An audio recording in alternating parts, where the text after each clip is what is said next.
조금 전까지 마음이 지금 많이 좀 다운되었었는데 우리 권사님 마지막 절 힘주어서 말씀 봉독하셔서 힘을 얻었습니다. 그렇습니다. 주님은 길이 되시고 진리가 되시고 생명이 되십니다. 어제 오후에 강단에 올라와서 밑에 앉아서 기도하는 가운데 갑자기 사진 한 장이 제 눈앞에 생각이 나서 여러분 보여드리려고 합니다. 1850년 1800년이죠. 나폴레옹이 알프스 산을 4만 명의 병력을 이끌고 그 산을 넘어가는 장면입니다. 2496m 눈보라치는 알프스 산 대포를 끌고 올라갑니다. 병명이 한조가 되어가지고 한 대포씩 끌고 올라가는데 나폴레옹 장군이 앞에서 나를 따라라 하고 그렇게 끌고 올라가는데 산 정상에 탁 올라가서 나폴레옹이 뒤를 탁 돌아보면서 하는 말이 여기가 아닌가벼. 유명한 일환지 여러분 알고 계실 겁니다. 그런데 여러분 저 사진 중에 오른쪽 사진이 진짜일까요? 왼쪽 사진이 진짜일까요? 오른쪽 사진은 아주 붉은색 흉포를 입고 백마를 타고 올라가는 장면입니다. 그리고 왼쪽에는 회색 군복을 입고 노새를 타고 올라가는 장면입니다. 오른쪽 저 사진은 프랑스 루브르 박물관 안에 크게 붙여져 있는 그림입니다. 과연 어린 그림이 맞을까요? 왼쪽 그림이 맞는 장면입니다.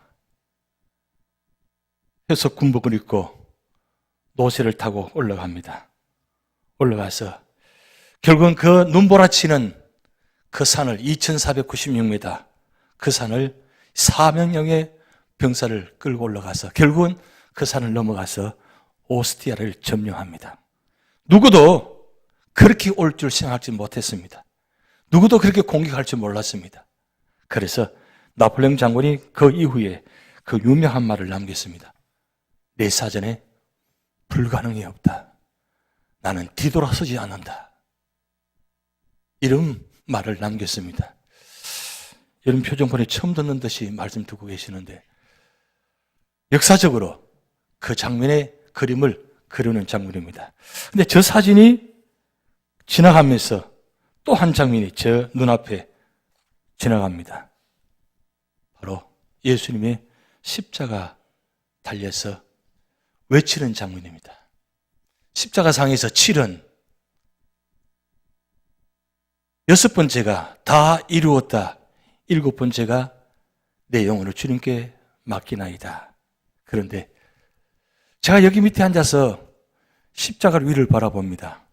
왜 그렇게 십자가가 높이 보이는지 여러분 거기서 보이서도 굉장히 높게 보이죠. 그래서 사실 사순절이나 대강절 때 원래 옛날에는 다 위에 휘장을 달았습니다. 휘장을 달았는데 연락하신 우리 장로님들이 사대를 타고 올라가시는 장면 보면서 제가 너무 마음이 아파서 그 다음부터는 작년부터는 걸지 않았습니다. 그래서 앞에 이것만 휘장만 하고 있습니다. 근데 제가 여기 오기 전에 휴스턴에 있을 때는 이 높이보다 한 2배 정도 높습니다.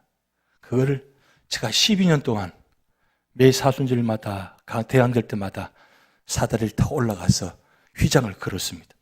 한번 올라가다 내려오면 3파운드 정도 빠집니다. 그 정도로 굉장히 높은 위치에 있습니다. 식은땀이 납니다. 왜 제가 굳이 다른 분이 올라갈 수 있으면 제가 올라가느냐? 이렇게 해서라도 제가 십자가의 은혜를 체험하려고 이렇게 해서라도 십자가를 바라보려고 합니다. 하고 그동안 그렇게 해왔었습니다. 그런데 어제 십자가 위를 바라보는데 다 이루었다 이 말씀하기 전에 갑자기 그런 생각이 듭니다. 예수님께서 올라가셔서 가만히 생각해 보니까 이건 아닌데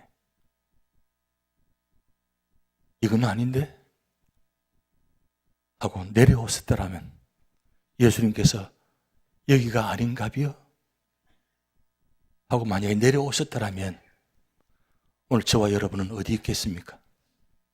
갑자기 그게 생각이 나는 겁니다. 그래서 제가 이 강단에서 주님 기도하겠습니다. 왜 제가 그런 음성 들었냐면 십자가에서 저를 바라보시는 모습이 그런 생각이 드는 겁니다.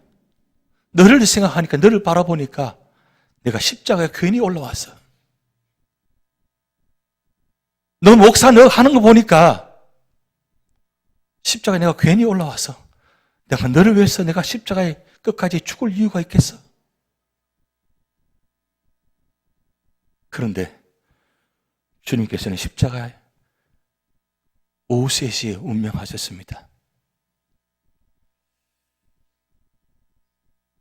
어제 오후에 2가지 이야기를 듣고 제가 마음이 많이 좀 무겁고 안타깝습니다. 한 이야기는 제가 잘 아는 분 목사님이신데 저하고 동명배 목사님이십니다. 워싱턴에서 목회를 가신 지 한 2년 채 안 됩니다. 채 안 되는데 어제 연락을 해서 연락을 드렸는데 처음에는 이야기는 안 하시다가 목회를 그만뒀다고 작년 12월부로. 왜냐하면 그 작년에 갔을 때도 다른 곳에서 힘드셔가지고 결국은 견디다 힘드셔가지고 안 되어서 결국 교회를 옮기셨는데 거기 가셔서 2년 채 안 되시는데 목회하시다가 도저히 목회 하시기 힘드셨던 것 같습니다. 뭐 그런 내색은 하지 않았습니다. 저 작년 12월부로 그만뒀습니다. 그러면 어떻게 하세요? 어떻게 생활하세요? 그 이야기를 들으면서 마음이 참 많이 무거웠습니다. 그리고 또 한 이야기는 우리 같은 교단의 뉴저지 팔팍에 한 교회가 파산 신고했다는 소식을 들었습니다. 교회가 파산 신고하면 어떻게 되나요? 교회를 살리기 위해서 파산 신고했다고 합니다. 그런데 그 교회도 무척 그동안 교회 분쟁으로 인해서 많이 힘든 교회인데 결국에는 파산 신고할 수밖에 없는 상황까지 이르렀다는 겁니다. 그것 때문에 사순절 기간인데요.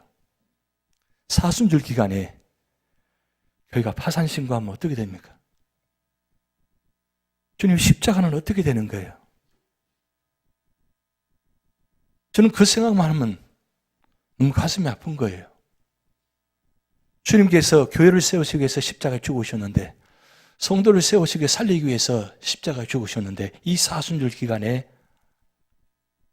결국 파산 신고할 수밖에 없는 그런 상황까지 왔다는 게 자체가 너무나 마음이 아픈 일입니다. 그래서 저는 좀 힘들고 어려울 때마다 책을 한 권을 보는 책이 있습니다. 그 책이 바로 나를 위한 인생 12장이라는 책이 있습니다. 이 안병욱 교수님이 지금은 작고하셨지만 안병욱 교수님이 쓰신 책입니다. 내가 틈날 때마다 좀 무거운 주제가 있을 때는 항상 이 책을 보면서 좀 위로도 받고 힘을 얻고 그런 책입니다. 아마도 성경책 다음으로 제가 자주 보는 책인 것 같습니다. 그게 12장으로 인생의 모습을 위해서 기록했는데 이분이 80세가 지나셔서 이 책을 썼습니다. 그 책을 썼었는데 그 앞에 서문에 나의 인생시라는 서문이 있습니다. 이런 내용입니다. 나는 인생을 사랑합니다. 아침마다 참여하는 밝은 태양이 있기 때문입니다. 내가 사랑하는 정다운 식구가 있기 때문입니다. 내가 믿고 좋아하는 소중한 친구가 있기 때문입니다. 내가 심려를 기울여 일할 천직이 있기 때문입니다. 하나의 핏줄기로 얽힌 조국과 동포가 있기 때문입니다. 내가 정성을 다해 추구할 진리가 있기 때문입니다. 경건한 마음으로 우러러볼 하나님이 계시기 때문입니다. 저는 이 마지막 이 하나님이 계시기 때문에 내가 살아갈 이유가 있습니다. 80년을 살아왔고 앞으로 살아갈 이유가 있습니다. 희망이 있습니다. 그런 내용을 보면서 굉장히 많은 위로를 받습니다. 그렇지. 하나님이 계시지. 하나님 계시니까 내가 여기 있지. 하나님 계시지 않다면 내가 어떻게 여기 있을 수 있어? 그런 생각을 많이 해봅니다. 그러면서 이분이 인생론이라는 책을 한 권 더 쓰셨는데, 많은 책을 썼지만 그 중에 많은 감동적인 책입니다. 인생론. 이런 내용입니다. 사는 것이 중요한 것이 아니다. 바로 사는 것이 중요한 것이다. 어디에 사느냐가 중요한 것이 아니다. 어떻게 사느냐가 중요한 것이다. 무엇을 말하는 것이 중요한 것이 아니다. 무엇을 행하는가가 중요한 것이다. 얼마나 오래 사느냐가 중요한 것이 아니다. 얼마나 보람있게 사느냐가 중요한 것이다. 어떻습니까? 지금까지 살아오시면서 어떻게 살아오셨습니까? 오늘 저는 말씀을 준비하면서 말씀을 전하려고 하면서 마음이 많이 무겁습니다. 왜냐하면 이 당연한 말씀이고 또 우리가 확실히 알아야 될 말씀이고 또 확신해야 될 말씀인데 워낙 많이 들었던 말씀이기에 이 말씀을 전하면 과연 우리 성도님을 어떻게 받아들이실까? 어떻게 생각하실까? 또 그런 생각이 많이 들었습니다. 그런데 왜 사순절 기간에 우리가 이 말씀을 우리가 읽어야 되고 우리가 받아야 되고 믿어야 되느냐? 결국 예수님이잖아요. 예수님 때문에 우리가 말씀 보는 것이고 예수님 때문에 오늘 이 자리에 나와 있는 것이고 예수님 때문에 살아갈 이유가 있고 예수님 때문에 살아갈 소망이 있지 않습니까? 그런데 당연한 듯이 그냥 그렇게 워낙 많이 들었으니까 그냥 그렇게 그런 모습으로 살아가는다는 게 얼마나 이 안타까운 사실입니까? 사실은 이 말씀 얼마나 놀라운 말씀이고 소중한 말씀이고 축복된 말씀입니까? 결국은 우리가 어떻게 살아가느냐, 그 살아가는 모습 속에서 하루를 살아도 말입니다. 좀 이런 데 뜨거운 좀 심장이 뛰는, 그래서 그 감사한 마음으로 기쁜 마음으로 살아가는 것이 주님께서 원하시는 삶이 아니겠습니까? 그런데 오늘 이분인 나를 위한 인생의 12장에 두 번째 내용에 보면 이런 내용이 있습니다. 생적도 생적행이라는 내용이 있습니다. 이 말은 산다는 것은 길을 가는 것이다. 맞습니다. 산다는 것은 길을 걸어가는 겁니다. 여기까지 걸어오셨습니다. 또 앞으로 걸어가실 것입니다. 얼마나 걸어가실지 모르겠으면은 우리는 길을 걸어오고 길을 가고 있는 중에 있는 사람들입니다. 그런데 오행오도 여행여해도 나는 나의 길을 가고 너는 너의 길을 간다. 당연합니다. 나도 나의 길을 가고 너도 너의 길을 가고 우리 모두가 함께 길을 걸어가고 있습니다. 근데 중요한 건 어떤 길을 걸어가느냐. 근데 이분은 이런 말을 했습니다. 만물유도, 모든 존재는 자기가 가야 할 길이 있다는 겁니다. 우리 모든 존재는, 이 세상의 모든 존재는 가야 할 길을 가는 것입니다. 근데 그 가는 길이 두 가지 길이라는 겁니다. 형이 하학적인 길이 있고 형이 상학적인 길입니다. 이분이 철학과 교수님이기 때문에 좀 철학적인 표현입니다. 형이 하학적, 형이 상학적, 이게 무슨 말인가? 형이 하학적인 길은 우리 눈에 보이는 길을 형이 하학적인 길이라고 합니다. 우리 눈에 보이는 길은 무슨 길입니까? 우리가 걸어가는 인도 길입니다. 사람이 걸어가는 길. 우리는 반드시 이 인도의 길을 걸어가야 됩니다.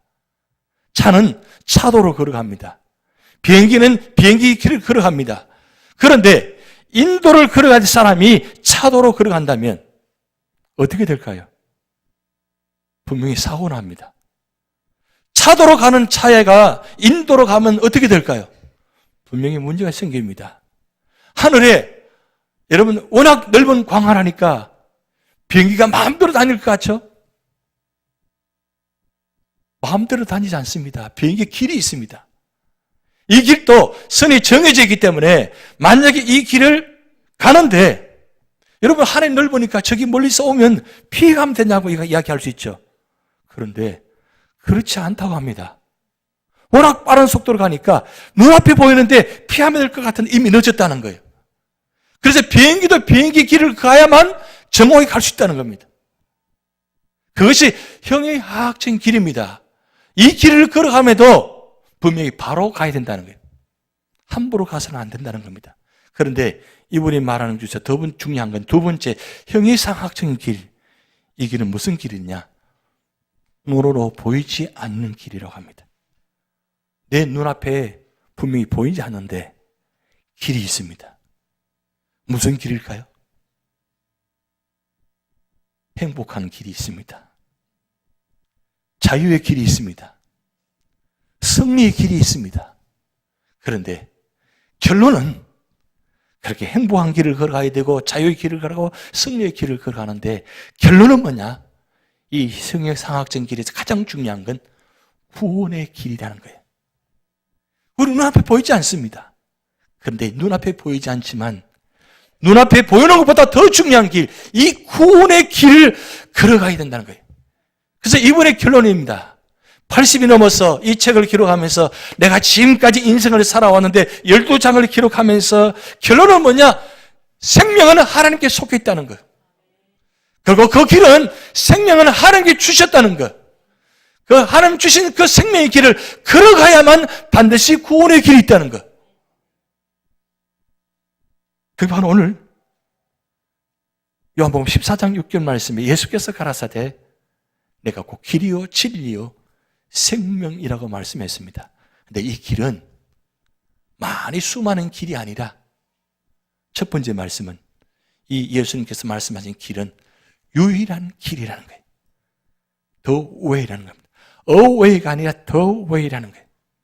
수많은 길 중에 한 길이 아니라 이 길은 유일한 길이라는 거예요. 우리가 사람이 길을 걸어가면서 염려나 근심이나 걱정이나 두려움이 없으면 얼마나 좋겠습니까? 그런데 우리 삶의 자리마다 근심과 염려와 걱정과 두려움이 늘 쌓여 있습니다. 늘 있습니다. 아침에 눈을 뜨면 오늘만큼은 없었으면 좋겠는데 눈을 뜨는 그 순간 잘 때를 몰랐는데 눈을 뜨는 순간 걱정부터 다가옵니다. 아이고 오늘 어떻게 살아야 되지? 어떻게 해야 되지? 오늘도 무슨 일이 있을까? 그것이 우리 삶의 자리예요.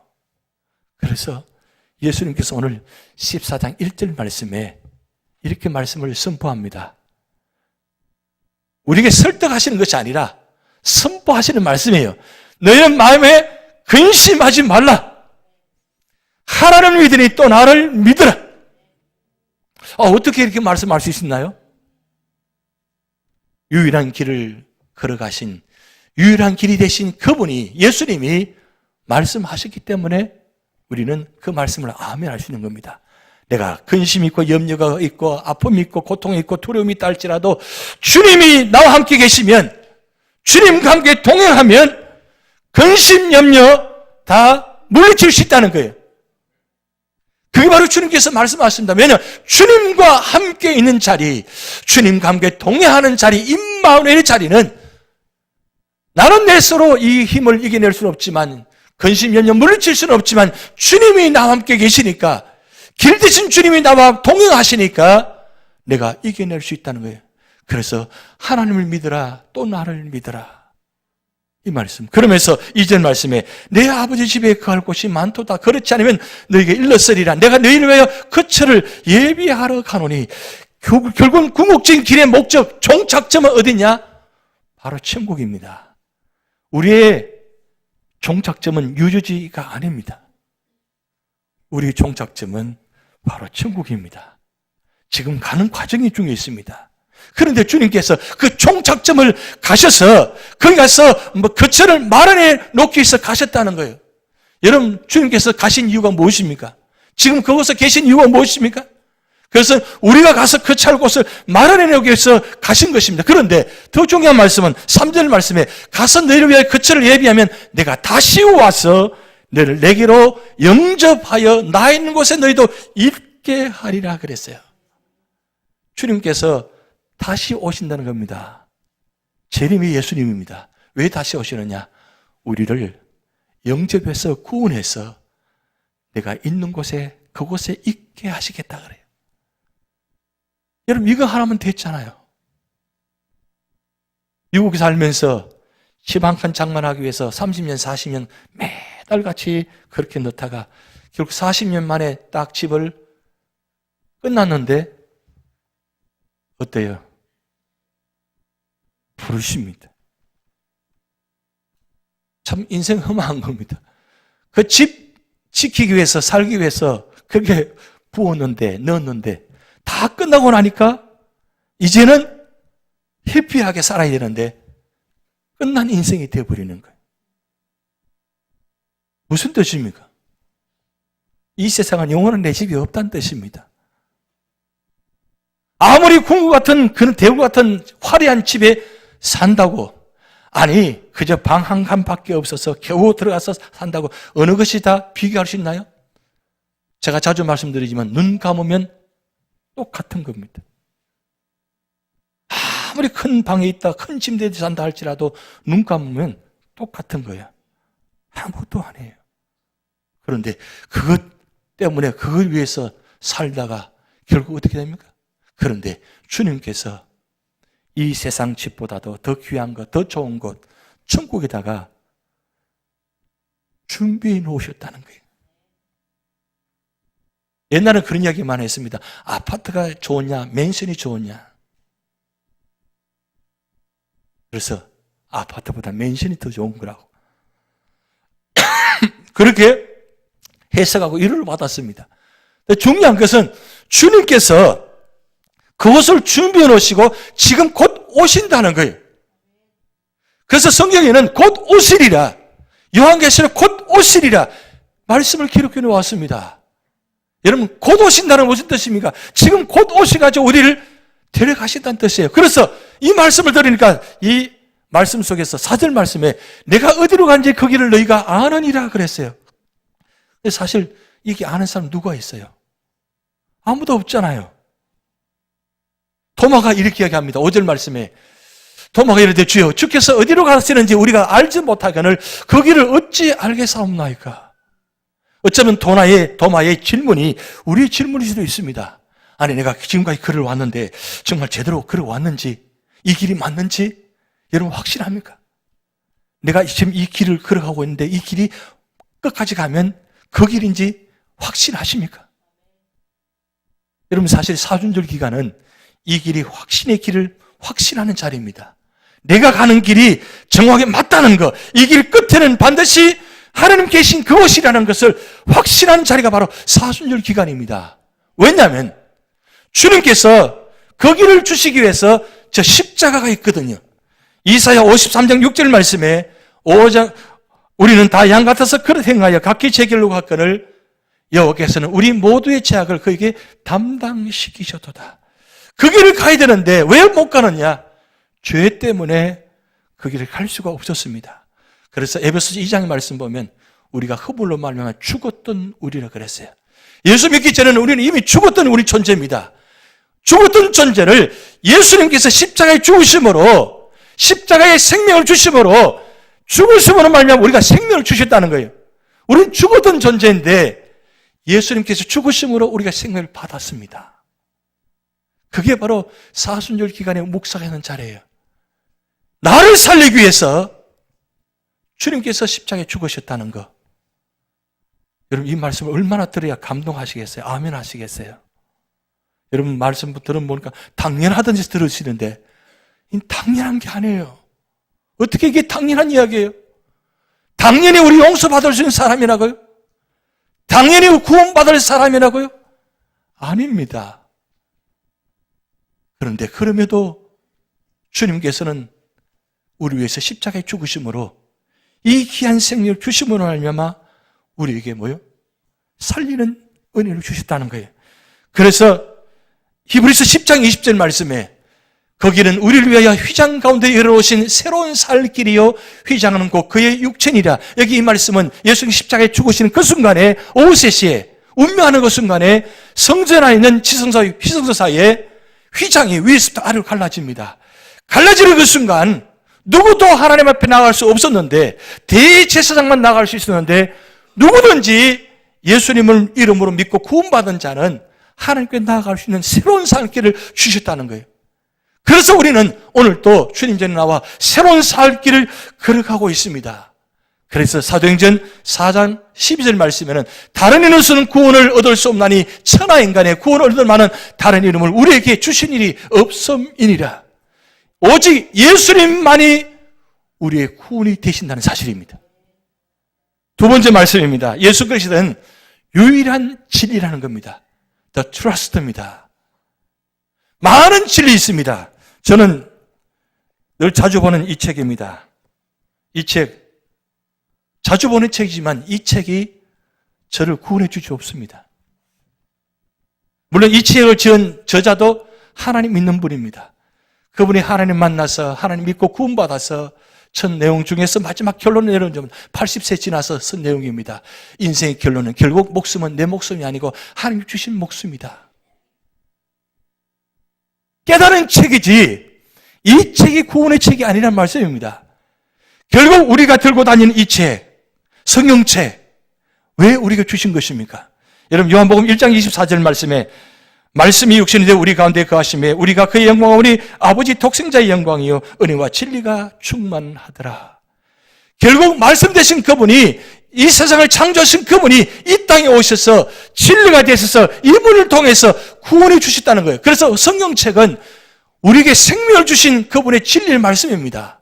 그러기에 말씀 볼 때마다 우리에게 새로운 말씀을 깨닫게 하시고 우리를 살려주신 말씀으로 깨닫게 하시고 이 말씀 따라가면 결국 끝이 어떻게 되느냐?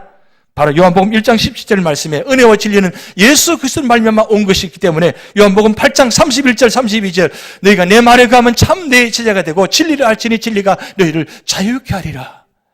그동안 예수 믿기 전에는 자유함이 없었습니다. 그런데 예수 믿고 구원받고 난 후 이 진리의 말씀을 받는 그 순간 우리에게 영원한 자유함을 주셨습니다. 왜요? 죽음에서 해방함을 얻었기 때문입니다. 그런데 진짜 중요한 것, 세 번째 말씀입니다. 예수 그리스도께서 유일한 생명이라는 겁니다. 요한복음 5장 39절 말씀에 네가 성경에서 영생을 얻는 줄 생각하고 성경을 연구하니와 이 성경이 곧 내게 대하여 정언하는 것이니라. 여러분 신구약 성경 이 모든 말씀은 예수님에 대한 말씀입니다. 왜 예수님께서 이 말씀을 기록하게 하셔서 이 말씀을 우리에게 주셨습니까? 이 말씀이 생명의 말씀이기 때문입니다. 그래서 요한복음 5장 26절 말씀에 아버지께서 자기 속에 생명이 있음 같이 아들에게도 생명을 주어 그 속에 있게 하셨고 그리고 요한복음 6장 35절 말씀 예수께서 이르시되 나는 생명의 떡이니 내게 오는 자는 결코 줄이지 아니할 터요 나를 믿는 자는 영원히 목마르지 아니하리라. 영원한 생명을 주실 뿐만 아니라 삶 속에 살아가면서 풍족하게 굶주리지 않고 행복하게 기쁜 마음으로 감사한 마음으로 살아갈 수 있도록 생명을 떡에 주셨기 때문에 오늘도 예배자리에 나와서 예배 드리고 있습니다. 우리가 말씀 보고 있습니다. 왜요? 그 말씀 속에 생명이 담겨있기 때문입니다. 그런데 그 말씀 가운데 요한복음 11장 25절 우리가 함께 읽습니다. 예수께서 가라사대 나는 부활이요 생명이니 나를 믿는 자는 죽어도 살겠고 무릇 살아서 나를 믿는 자는 영원히 죽지 아니하리니 이것을 내가 믿느냐. 아멘이십니까? 이 말씀은 장례식장에서 마지막 하관 예배 때만 드리는 말씀이 아니에요. 이 말씀은 오늘 우리 모든 사람들이 믿음의 사람들이 이 말씀을 믿고 따라가야 돼요. 왜? 예수님은 부활이 되십니다. 죽음을 통해서 통과하신 그분이 바로 부활하셨기 때문입니다. 왜 부활하셨어요? 우리에게 생명을 주셨기 때문입니다. 그래서 나는 부활이요 생명이니 나를 믿는 죽어도 살겠고 무릇 살아서 나를 믿는 영원히 죽지 아니하리라. 바로 이 생명은 영원한 구원의 영원한 생명이 되십니다. 이미 우리는 예수 믿는 그 순간 영원한 생명을 선물로 받았습니다. 그러기에 우리가 살아가는 동안 어떤 삶을 살아가든지 어떤 자리든지 바로 길 되신 주님과 함께 진리 되신 주님과 함께 생명 되신 주님과 함께 걸어가셔야 됩니다. 십자가에서 지금 주님께서 말씀하십니다. 나는 유일한 길이다. 나는 유일한 진리다. 나는 유일한 생명이다. 나로 말미암지 않고는 아버지께로 올 자가 없느니라. 왜요? 그게 하나님 마음이고 예수님 마음이기 때문입니다. 요한복음 3장 16절 말씀, 하나님이 세상을 이처럼 사랑하사 독생자를 주시니 이는 그를 믿는 자마다 멸망하지 않고 영생을 얻게 하려 하심이라. 왜 예수님께서 우리를 위해서 십자가에 죽으신 것입니까? 왜 우리를 위해서 십자가에서 죽으시고 난 뒤에 부활하셨습니까? 그것은 우리에게 영생의 선물을 주시기 위함입니다. 그래서 요한복음 3장 17절 같이 있습니다. 하나님이 그 아들을 세상에 보내신 것은 세상을 심판하려 하심이 아니요 그로 말미암아 구원을 받게 하려 하심이라. 심판하기 위해서 이 땅에 오신 것이 아니라 구원하시기 위해서 오셨습니다.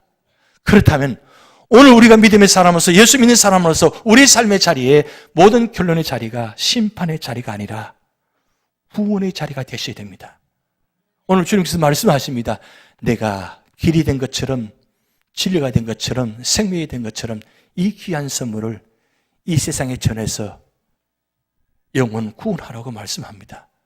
그리고 부활절에 모두가 함께 축복하는 자리, 영혼 구원의 자리, 이 자리를 만들기 위해서 주님께서 오늘 또 말씀하고 계십니다. 이 사순절 기간 동안 주님 바라보시면서 주님과 함께 동행하시면서 믿음으로 승리하시는 여러분 되시기 바랍니다.